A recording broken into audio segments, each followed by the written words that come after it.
No dia 18 de dezembro de 2024, em meio a toda a turbulência com a crise fiscal aqui no Brasil, o dólar chegou a R$ 6,28, quase R$ 6,30. Mas de lá para cá, agora em agosto de 2025, o dólar já está chegando ali abaixo dos 5,40. Chegou a bater ali 5,38, 5,39 e agora com mais algum barulho político voltou ali para os 5,50, mas muito abaixo ainda daquilo que a gente viu no ano passado. E agora, mais uma vez, todo mundo está se perguntando, né? Se eu já estava querendo dolarizar meu patrimônio no final de 2024, agora, em 2025, talvez seja o momento de eu aumentar bastante o percentual dos meus investimentos lá fora. Será que isso é verdade? Vamos entender nesse vídeo exatamente o que está acontecendo, por que num cenário tão ou até mais turbulento do que o anterior, a gente segue com a nossa moeda sendo uma das melhores do planeta esse ano e o que você deve fazer em relação aos seus investimentos nesse cenário.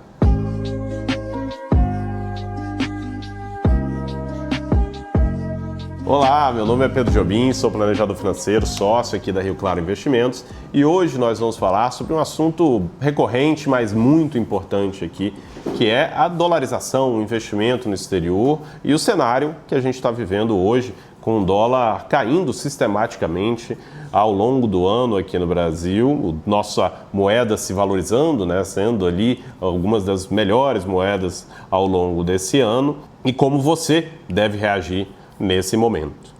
Se a gente olhar aqui o que aconteceu ao longo dos últimos anos com a nossa moeda, né, o real, a gente teve no final de 2023 uma valorização muito grande, né, um otimismo ali com a economia, com o que a gente tinha pela frente no ano de 2024, que trouxe a nossa moeda para patamares ali abaixo daqueles que a gente tinha desde a época da pandemia, desde 2020, ali na casa dos 4,80.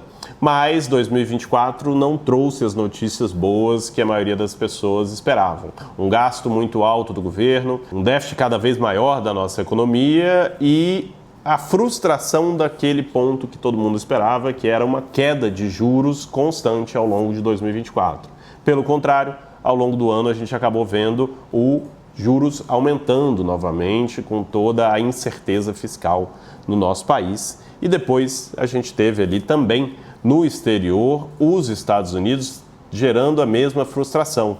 Os juros lá não abaixaram, pelo contrário, continuaram bastante altos, a economia continuou muito forte e com uma economia pujante e juros altos e a bolsa subindo lá fora, dificilmente os investidores internacionais iam olhar para o lado e investir em outros lugares. Então, os Estados Unidos, numa situação como essa, se tornou um imã de dólares, né? Todo mundo queria investir apenas lá. Bolsa subindo, inteligência artificial e juros altos são um cenário muito vantajoso para quem investe na maior economia do mundo.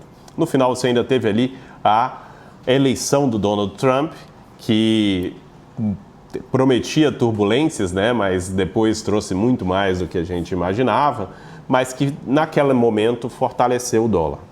Depois disso, a gente vê o ano de 2025, que parecia ser um ano desastroso para o Brasil, está acontecendo exatamente o contrário, né, mostrando aí como é de fato o mercado financeiro. Não adianta ficar tentando prever o que vai acontecer, senão você acaba caindo muito mais em armadilhas do que descobrindo ali a melhor forma de investir. Quem achava que era o fim do mundo e comprou o dólar a 6,30, agora está provavelmente arrependido de ter feito isso. Mas quem tem uma estratégia bem montada, comprou um pouco lá, um pouco aqui, um pouco agora, e é isso que a gente vai falar bastante nesse momento, depois de entender bem o que está acontecendo. O que de fato aconteceu, que muita gente não fala aqui no Brasil, é que o dólar também se movimenta, né? O dólar ele não é estático, ele se movimenta em relação a outras moedas.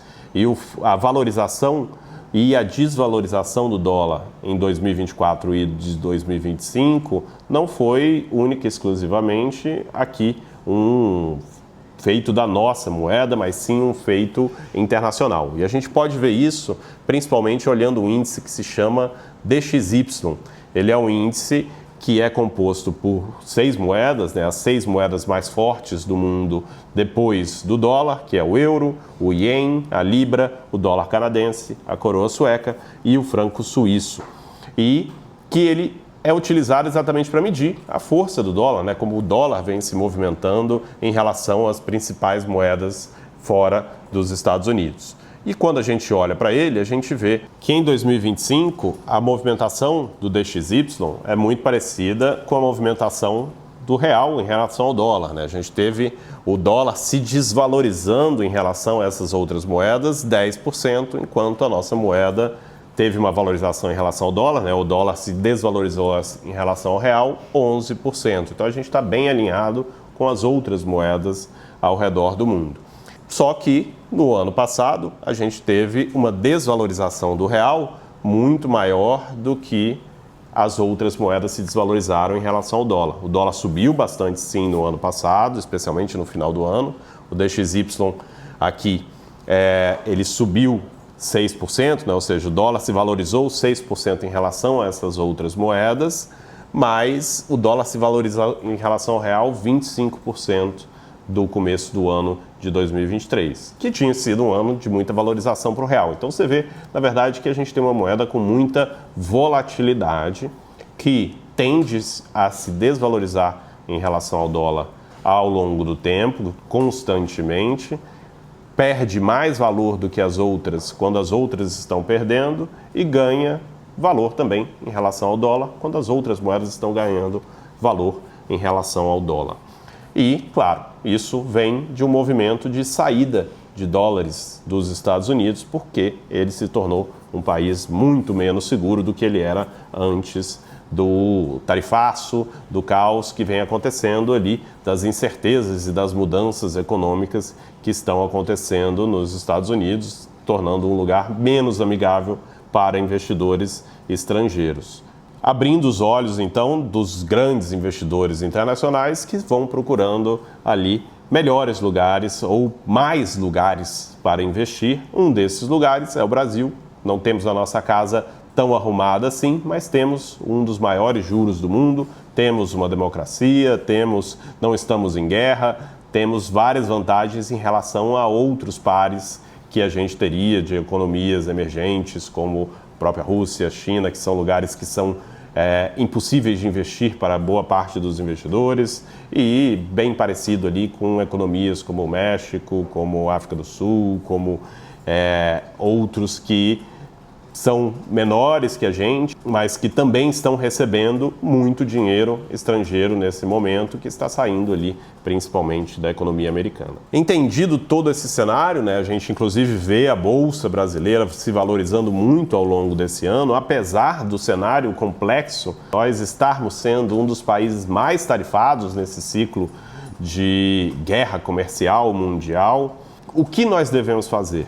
E a grande resposta não tem nada a ver com todo esse cenário. É você ter uma estratégia, um planejamento financeiro bem definido e, sim, ter investimentos no exterior sempre, especialmente se você já tem um patrimônio consolidado aqui no Brasil, que permita que aconteça o que acontecer com a nossa moeda, aconteça o que acontecer com a nossa economia, você tem um patrimônio diversificado.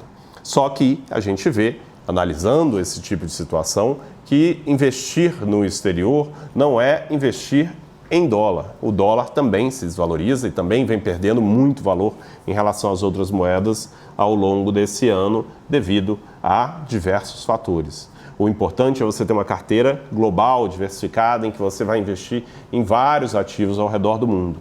A unidade de medida é o dólar, como você vai ver ali a carteira, porque ainda e ainda está longe de deixar de ser a moeda de reserva mundial. Porém, quando você investe em ativos reais, em ativos de renda fixa ao redor do mundo, em ações, em fundos imobiliários, em commodities, tudo isso você está se protegendo também da desvalorização do dólar. E você deve fazer isso sempre, não importa se o dólar está alto ou se o dólar está baixo.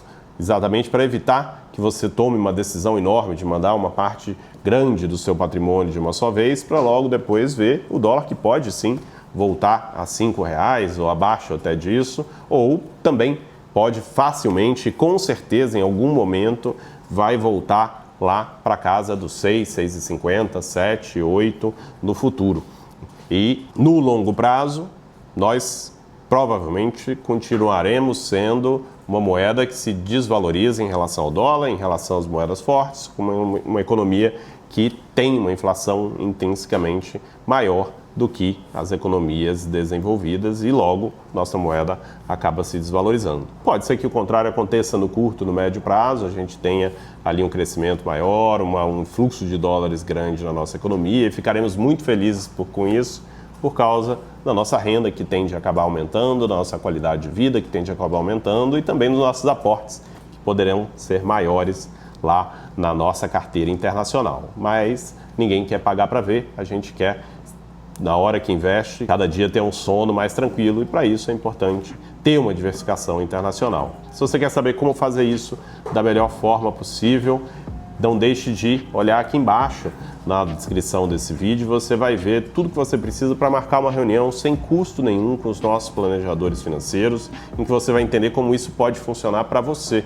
Qual o percentual que você de fato deveria ter em investimentos no exterior, quais são esses investimentos, quais são as pegadinhas tributárias que você pode ter nessa caminhada e como definir uma estratégia em que você vai de fato conseguir dolarizar e globalizar o seu patrimônio em ativos de uma carteira eficiente e parar de se preocupar tanto com a volatilidade, tanto do câmbio quanto da nossa economia.